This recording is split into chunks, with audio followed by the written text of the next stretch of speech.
But of course, this is so much more than just a fancy-looking horse-ish creature. I just had to turn it into something about artistic growth. Hello, people of the internet.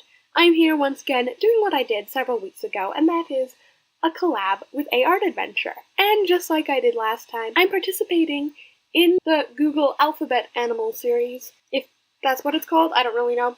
But basically, I am Googling animals that start with insert letter here, and in this case, it is Z. Let's figure out what we get this time. Hopefully it's not quite so weird. Or maybe, hopefully it is. I'm not really sure at this point. Alright. Oh! Sorry if you can hear that. My rats are making a racket back here. Zebra. Wow. I am honestly not shocked at all. As you can tell, I wasn't sure at first whether having a more expected animal was a better thing or not. On one hand, part of the reason why I decided to choose the letter U to collaborate with aartadventure last time was because I had no clue what to expect, and I like a little dose of that in my life. It's kind of fun, it's kind of exciting.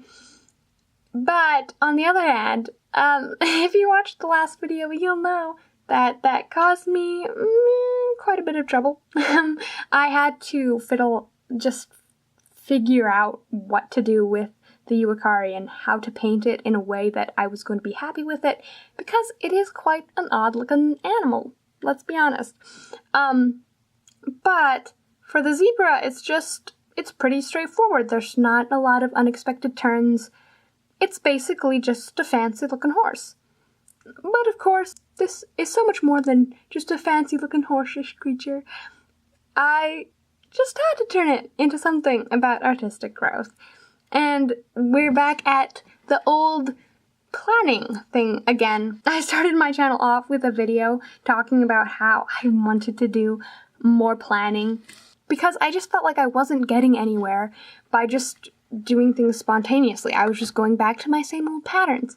Well, we're back to that again a year later, and this time with thumbnailing, which I still feel like is quite a new thing for me. Yes, I did do a thumbnailing page every day in Drawcember, but it basically just felt like it was part of Drawcember, not that I was actually getting used to using it in my everyday art. And I feel like that's a very important step in doing the thing that I've been talking about over and over again, and that's becoming less reliant on reference photos.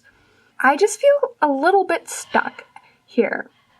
And I think most of that is just because I haven't really tried all that hard to get unstuck, because I kind of don't like thumbnails. It's not that I don't enjoy doing them. It's just that in the past, I've just approached them with the wrong mindset. Because part of me is like, this is just a thumbnail. Like, I don't want to spend any time at it at all.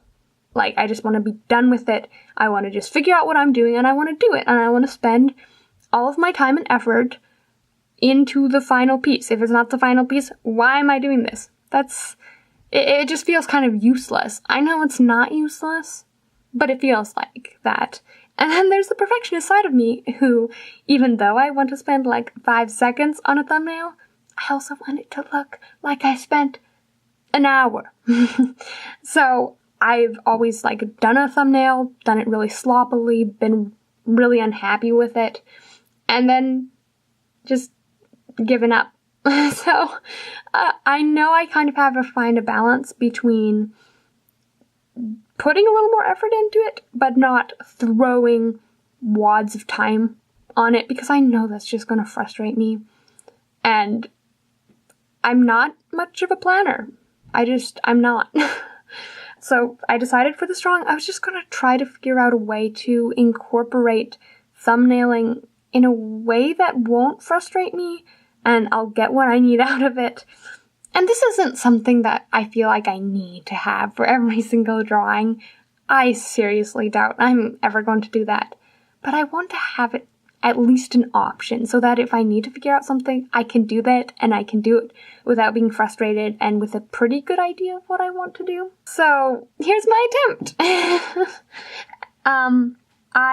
What I wanted to have for this piece was, I was thinking of either having a rearing zebra or a bunch of running zebras. As you can see, I ended up combining the two. One of the problems I ran into while I was thumbnailing this was I wanted to have a bunch of zebras, but I didn't know how to position them, which zebras to put in the front, which zebras to put in the back, and it's stuff like this that make me always just go back to reference photos, which there's nothing wrong with that, but it's just not what I want to do always. So I was like, okay, I just have to figure something out. And I really was not feeling like doing anything digital. Sometimes I will sort of fool around with the digital just to figure out one thing. Like with the Uakari, you could say I did thumbnailing. But by thumbnailing, I mean I was just trying to figure out where to place the circle. That's literally all I did. I already had it all sketched out and everything. But I don't always feel like doing that, even with stuff that simple. It still feels like, it's just too much effort. I could just wing it and it'll be fine. I didn't want to do it today. It felt just like it was going to be easier to draw. So I tried doing that. Actually, what I tried doing is kind of like some weird sort of alternative to digital. Basically what I did was I traced some little zebra guys onto tracing paper and stacked them on top of each other. So a zebra behind another one would be a little more transparent-ish, so I could get a better idea. And that kind of worked, but it was so fiddly, and they were so tiny, they were this big, that it was more frustrating than successful. I mean, I basically figured out what I wanted, but they were moving all the time, and then I was adjusting them, and then they're moving again. So I eventually just took it to my computer, where I should have been all along. And I did this thumbnail right here. Yeah, this thumbnail, I did not draw out first. It makes it look like I drew it out, but really, I was just drawing what I had on my computer, because you have to have all the thumbnails in the same place. You just have to. Don't question it. You just have to. It's the only way. Perfectionist? Yep, I'm a perfectionist. Okay, I almost did another thumbnail here just for the sake of having another thumbnail to fill the page and having another one here. I'm like, Bailey, stop it. No. What did you learn in Drawcember? Don't do too many thumbnails. That's not the point of thumbnails. They're supposed to be for your guidance, not for aesthetics. Though I'm sure a lot of people do that for aesthetics, because it is pretty. Anyway, that's besides the point. But let's talk a little more about the actual art. One of the things I wanted to do with this zebra piece, because it's right next to my Uakari, and it's in the same series as it, I wanted to kind of make it look like it was in the same series.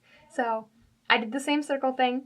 I did it roughly the same color, and I did a similar background. It's a lot more yellow than the Uakari is, but it's a greeny sort of color. And I didn't want to force myself to make it exactly in the same style as the Uakari and everything, because I don't like doing the same thing twice in a row. But I thought it'd be a little fun and a little bit of an interesting thing to make myself do. So that was a lot of fun. And I did add the same sort of scribbly pen effect because I just love scribbling. It's funny saying that because I used to always think of myself as so careful with my art. Like, the idea of scribbling on my art was offensive. But I noticed as I was working on this that, like, inking in the zebras with the brush, I had to be so slow and so careful, and I had to be attentive to my art, and I didn't like it. I mean, I still enjoyed it, but I kind of wanted to rush. I ended up being a little sloppier than I was initially. And I actually felt better leaving it sloppy. Like, I don't care. I don't care at all. And I just like the look it has. So yeah, that was fun. Just scribbling on it. So it has the same sort of effect as the Uakari there too. This was just fun. I really don't know which I preferred doing, the Uakari or the zebras. The Uakari was more interesting as far as in the subject, and it was definitely more challenging. And I do love a good challenge. But it was nice. Like, the zebras, got to relax a lot more. I knew what I was doing more or less. I didn't do color thumbnails, but I basically knew what I was doing for the composition, and I pretty much knew what I was going to do for the inking and the coloring and everything like that. I do a lot of really detailed pieces in my realism, which I find pretty relaxing, because I'm just so used to doing it. But, you know, it's still very detailed, not very loose. And then when I'm not doing that, I'm doing illustrations, and I'm trying to, you know, do the best job I can on them, as I'm doing for this piece, obviously. But this just felt so much, you know, it's pretty simple. There's nothing really fancy in terms of application here. I don't know, it just felt easier in general. Even though I did have to be really careful with some parts of the inking and stuff, which, like I said, I don't like being super careful. But even that, like, it was just really relaxing. You know whose fault this is? It's the thumbnails. It's the thumbnails. It just, I knew what I was doing going in. So yeah, I'm glad I got a more predictable animal, I guess you could say. And I really like how this turned out too. Like, it just looks kind of cool. I like how I tied the zebras and the background together with the burnt sienna. It just gives this nice old look to it. Though, honestly, that wasn't really the plan. I wanted to add the burnt sienna because I've noticed a lot of these pictures with zebras, they have this sort of burnt sienna-ish color going on, and we think of zebras as like these black and white animals, but they're not black and white at all, and I just like that. I just think that's cool.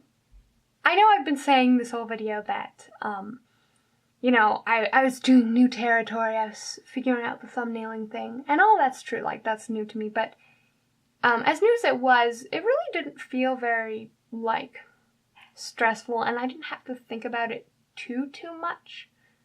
I feel like a lot of the learning was done in just figuring out how to approach the thumbnails in a way that works for me more than it was like figuring out what to do with this painting, because I already kind of knew what I wanted with the painting. I just had to figure out how exactly to get there. It's nice. It feels like I've just been doing so much of, you know, running around and trying my hardest at everything, and then doing all of these monthly art challenges, that it was just nice to have a little bit of a break. Make sure to like and subscribe and let me know which is your favorite out of the two. This one or this one. I don't even really know which is mine because they're just two very different drawings. Make sure you check out aartadventure's channel. I will have it linked below. And I'm not the only one collabing with him today. I know a bunch of other artists also joined in on this for his very last one. And he will have them linked in his video. So make sure to check them out. I'm really excited to see what everybody did for this. And I bet you're gonna see a lot of zebra drawings. I will see y'all sometime in the future. Goodbye.